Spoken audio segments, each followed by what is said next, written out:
Harriet Gibbons always relished the early morning calm of her studio before the rest of Willow Wisp awakened.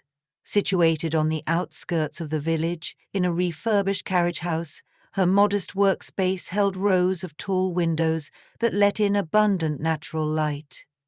The smell of archival varnish, faint turpentine, and old canvas permeated the air. For her, this was the scent of discovery. As a painting restorer specializing in older works, each project was a small journey through someone else's past. That Tuesday morning, Harriet slid on her smock, pushed her brown hair behind her ears, and opened the crate delivered to her the previous afternoon. Inside was a framed oil painting depicting a narrow path meandering through a cluster of willow trees. The note attached read simply, "For restoration, from the estate of Miss Marianne Hobbs." Harriet had heard of Marianne Hobbs, a quietly influential member of Willow Wisp's Historical Society, who had passed away a month ago. The society was now sorting through the extensive collection of art and artifacts she had kept in her wisteria-covered Victorian. Part of Harriet's skill lay in delicately peeling back centuries, sometimes literally, to reveal the original intentions of the artist. She placed the painting on her large wooden easel, took a step back, and studied it. The scene was painted in muted greens and browns. A certain gloom hung about it. Though Harriet found the brushstrokes undeniably tender, she figured some restoration would involve cleaning the darkened varnish, repairing the minor cracks in the paint, and potentially retouching faded areas. As she switched on a bright lamp, Harriet swore she saw something unusual in the lower left corner. The painting's background, especially near the cluster of willows, seemed slightly uneven, perhaps an area of overpainting, a common practice for artists who might revise their compositions over time, or for unscrupulous dealers who tried to cover damage. Intrigued, she settled on her stool and reached for her infrared camera. Scanning the painting with the camera revealed a ghostly outline beneath the top layers of paint. Harriet could make out the faint suggestion of a shape that looked rather like the face of a small child. The age of the painting suggested it was at least a century old. Why would someone choose to paint over a child's face? Fascinated, Harriet pulled down the blinds to reduce any interference with her infrared imaging and continued her careful documentation. Once satisfied she had enough references, she decided to begin by cleaning just the corner area, in case the underpainting held clues about the painting's original subject matter. Through her magnifier, she carefully removed layers of old yellowed varnish with a mild solvent. At first the transformation was negligible, but as Harriet lightly worked, a child's brown eyes emerged from beneath the gloom. Though partial and fuzzy, they shone with heartbreak. Or fear, she couldn't be sure. Harriet's breath caught. There was a quiet sorrow in those eyes that made her feel almost intrusive peering in. Over the next few days, Harriet worked meticulously to uncover more of the underpainting. She would pause to take notes, consult old references about painting trends in the region, and puzzle over who this child might have been. By Friday afternoon, she had revealed most of a small face and shoulders. A pale child with curling hair and wide eyes stared back at her. The background behind this figure was wholly different from the meadow. It looked more like an indoor setting, with hints of shelves in the background. The painting on top was entirely unrelated, suggesting perhaps two separate paintings reused on the same canvas. Unsure who might know more about the mysterious child, Harriet decided to pay a visit to Willow Wisp's Historical Society. She arrived just after lunch, entering through the heavy oak doors that led into a softly lit atrium filled with antiques and old photographs. A friendly docent welcomed her, but Harriet asked specifically for Mr. Lionel Browning, the new president of the society. Upstairs, in a bright office lined with dusty tomes, Lionel, a tall man in a tailored vest, rose to greet her. She laid out the photographs she'd taken of the underpainting. He studied them for a long moment, scratching his neatly trimmed beard.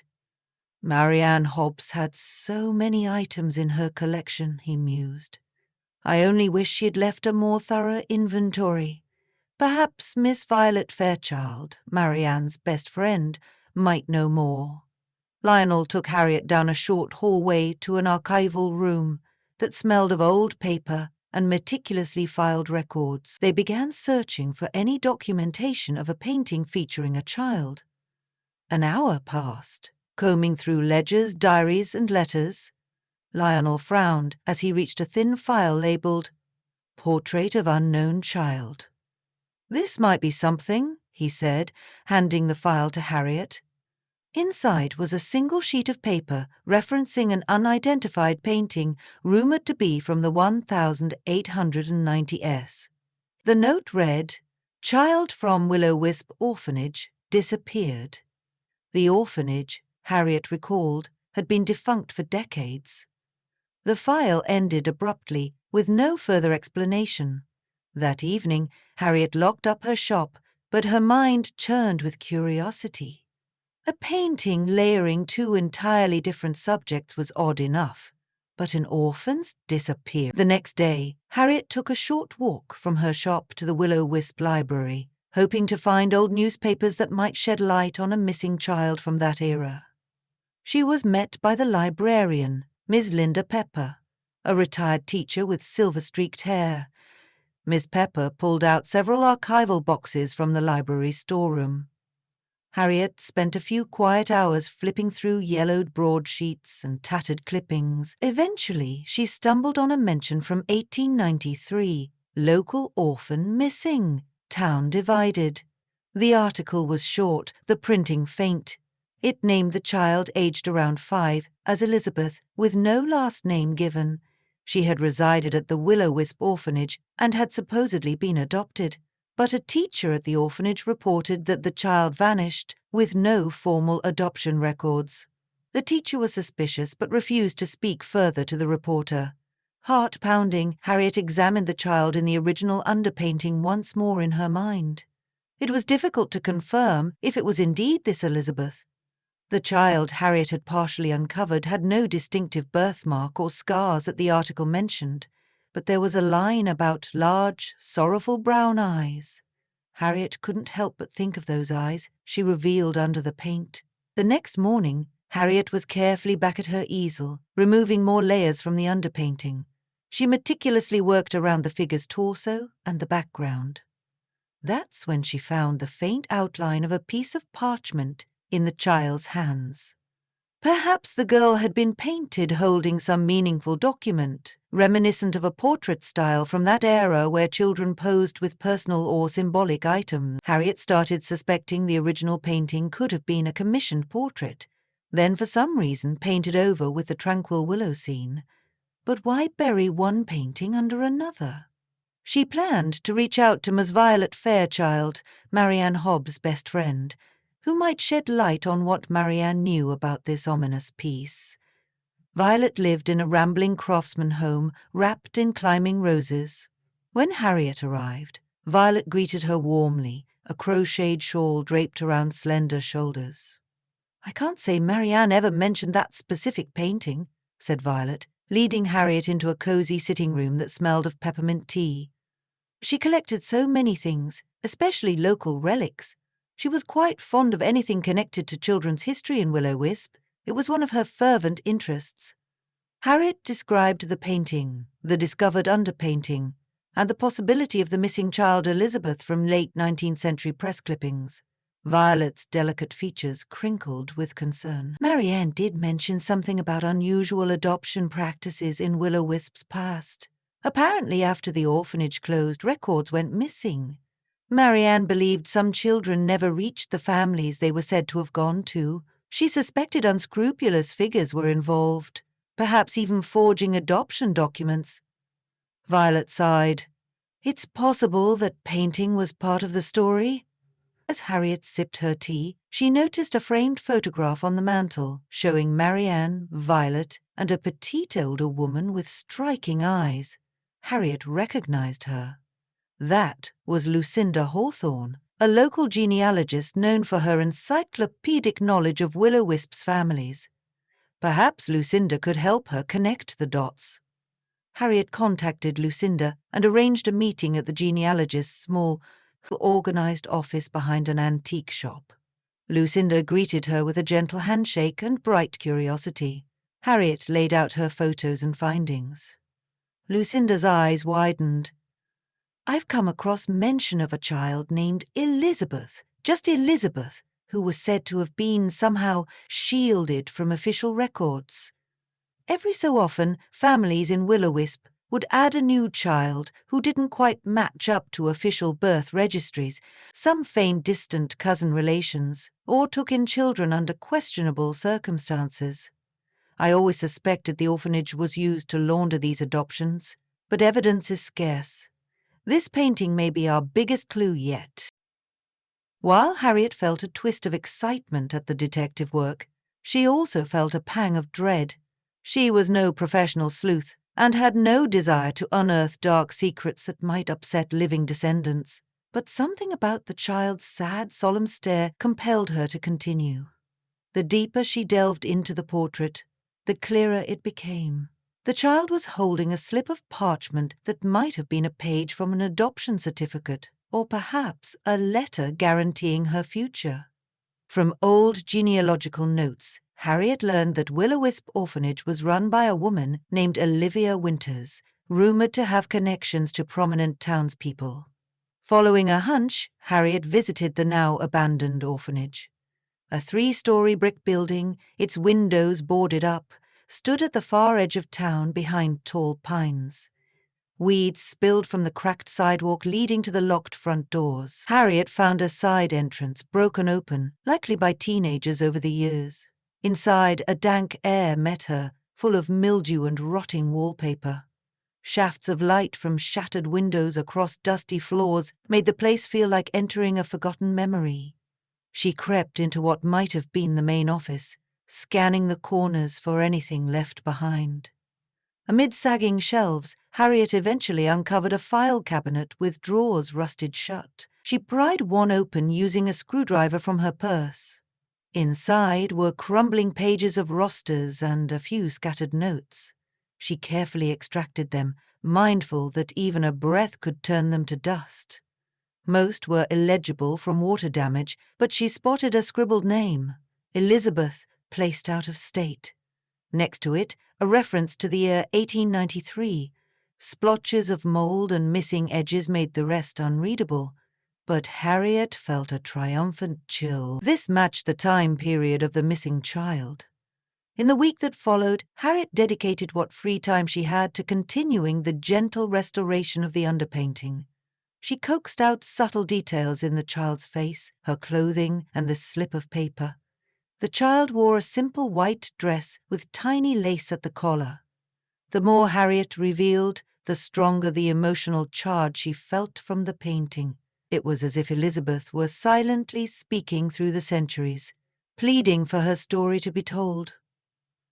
One evening Harriet was startled by the loud clang of her workshop's door knocker. She glanced at the clock. 8 p.m. She opened the door to find a stooped man with thinning grey hair, leaning on a cane. His eyes, though lined with age, radiated a sharp awareness. "Harriet Gibbons," he rasped. "My name is Gerald Hobbs. Marianne was my sister. I need to see that painting you're working on." Reluctant but curious, Harriet ushered him inside. He nodded curtly, eyes scanning the half-finished restoration. "I heard rumors around town," he began. "People whisper you found something about a missing orphan." He pressed his lips together.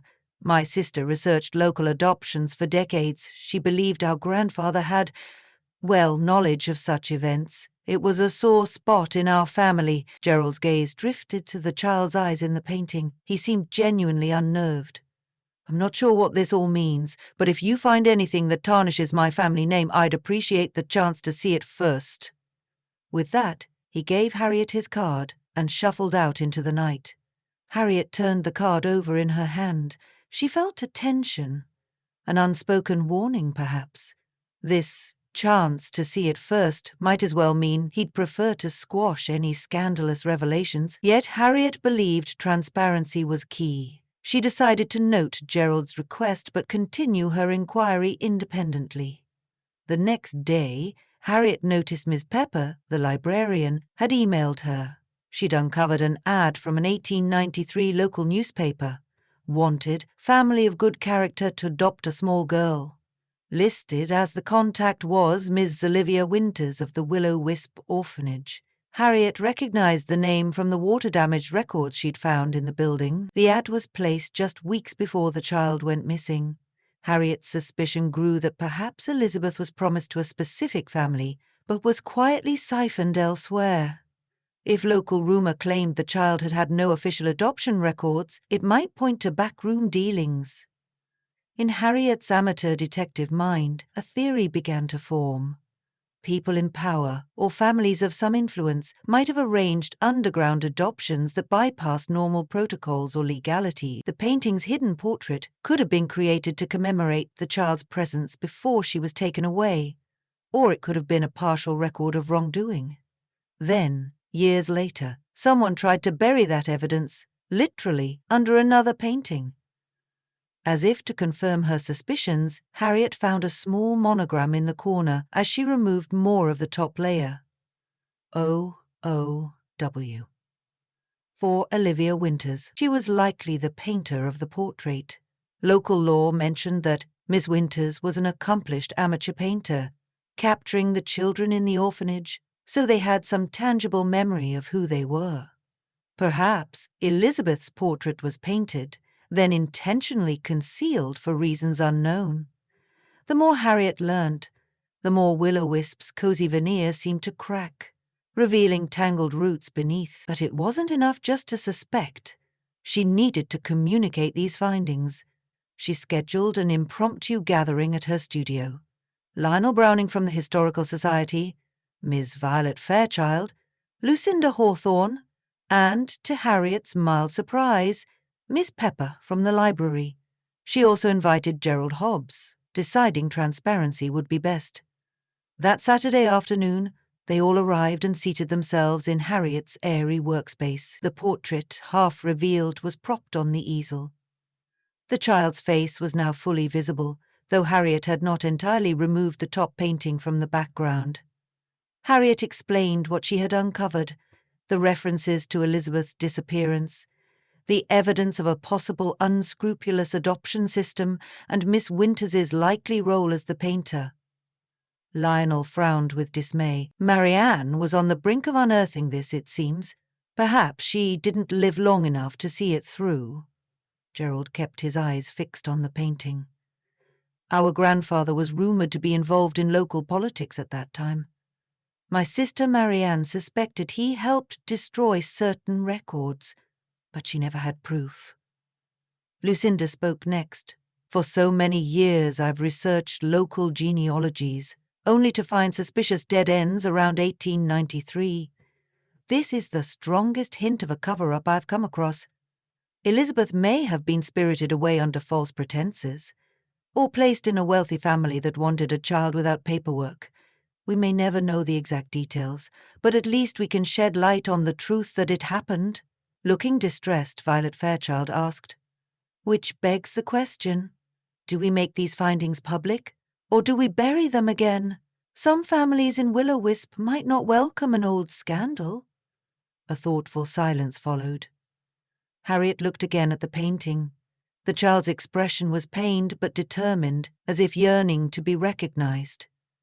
Harriet felt certain that stifling the truth would be a greater injustice. She cleared her throat.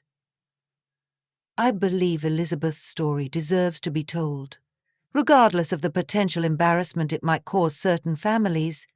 We should treat it with compassion, but honesty." Gerald exhaled and stood, leaning on his cane. He seemed to have wrestled with his own conscience over the matter. My sister Marianne was an honourable woman, and she hated secrets that hurt the vulnerable. If this is indeed evidence of wrongdoing, we have a moral responsibility to reveal it. I agree with Miss Gibbons. Lionel suggested they create a small exhibit in the Historical Society featuring the partially restored painting and the documents that Harriet and Lucinda had discovered. Let it be a testament to a child who vanished, a reminder that such stories need not remain hidden. Everyone concurred. though with a sense of solemnity at what it might mean for Willow Wisp's pristine reputation. In the following weeks, Harriet completed the restoration. She decided to stop short of fully removing the scenic painting. Instead, she left a small window of the original image to show how it had been concealed. It provided visual proof that someone deliberately hid the portrait, and consequently, Elizabeth's memory. Working with Lionel and Miss Pepper, Harriet drafted a brief, respectful narrative for the exhibit. A lost child, an uncovered painting. The text gently recounted the story of Elizabeth, referencing the incomplete records and the ambiguous adoption situation. A portrait photograph of Olivia Winters was also included, acknowledging her role not only as the orphanage's director, but as the likely artist who had tried to preserve Elizabeth's face for posterity.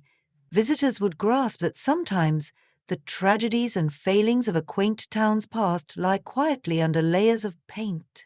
When the exhibit opened, Harriet stood near the painting, watching as a small group of townsfolk gathered. Some recognized the top painting from Marion Hobbs's estate sale. Others gasped at the sight of the child's ghostly portrait beneath. Miss Pepper guided visitors through the historical context, while Harriet fielded questions about the restoration process. A hush fell when the group arrived at the mention of unscrupulous adoptions. One woman in the crowd choked back tears. Harriet soon learned she was a descendant of the Winters family. "My great-grandmother was Olivia's sister," the woman said softly. "I'd heard whisperings of heartbreak at the orphanage, but I never imagined this." Gerald Hobbs made a quiet appearance that day, standing off to one side. He offered respectful nods to Harriet and Lionel, but said little. Harriet doubted he relished final confirmation that his grandfather was involved in any possible wrongdoing. Still, sorrowful acceptance flickered in his eyes. After the exhibit, Harriet walked home through Willow Wisp's tree-lined streets. The late afternoon sun illuminated the tidy cottages and overflowing gardens, lending an almost storybook charm. Yet Harriet now understood more fully that every town, however picturesque, shelters hidden stories. In the weeks that followed, Harriet's professional life continued with the usual tasks: restoring a chipped portrait of a mare, cleaning age stains from a watercolor, and retouching the gilded frame of a Victorian still life. But she no longer viewed each job as a mere routine of solvents and brushes. She reminded herself that there might always be more hidden just beneath the surface, layers that spoke to the secrets and silent hopes of those who came before. The local newspaper ran a short piece on the unveiling of the painting, underlining how Willow Wisp had grown beyond its past mistakes. Several townspeople became interested in genealogical research to see if their own families' histories concealed similar mysteries. Lucinda Hawthorne found herself busier than ever, guiding individuals through ancient birth registries and adoption ledgers.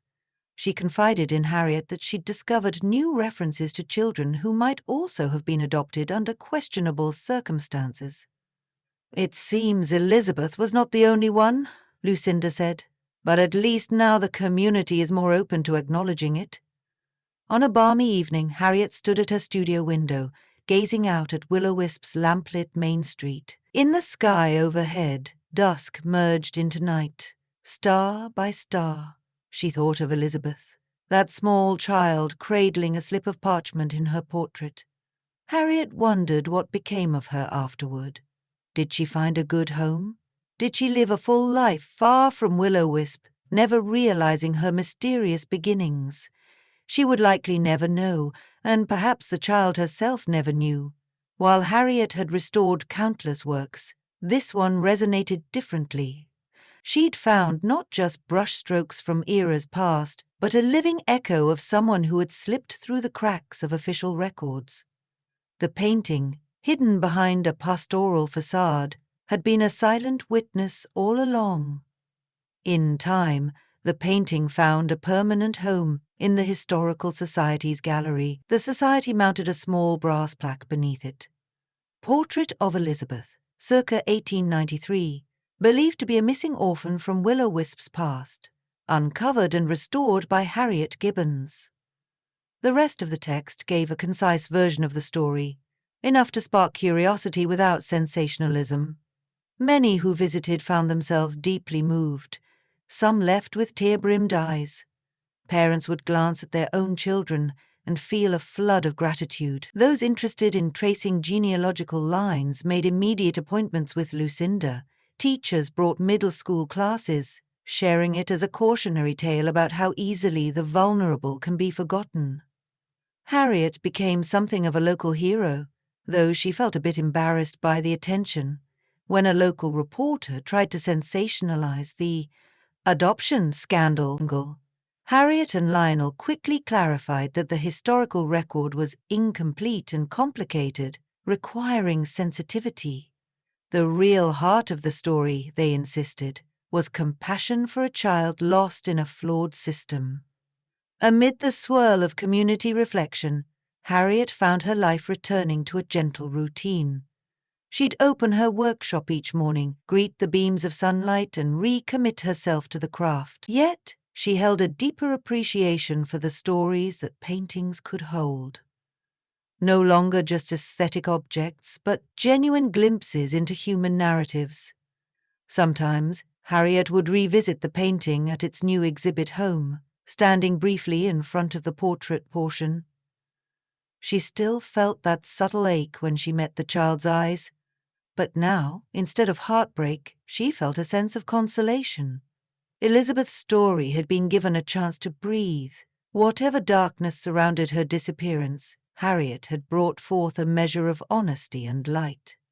And, in that sense, Willow Wisp's newest piece of history, an underpainting once covered up and forgotten, proved that even the most peaceful towns can hide old sorrows. Yet, in the delicate act of restoration, truth still finds a way to rise to the surface.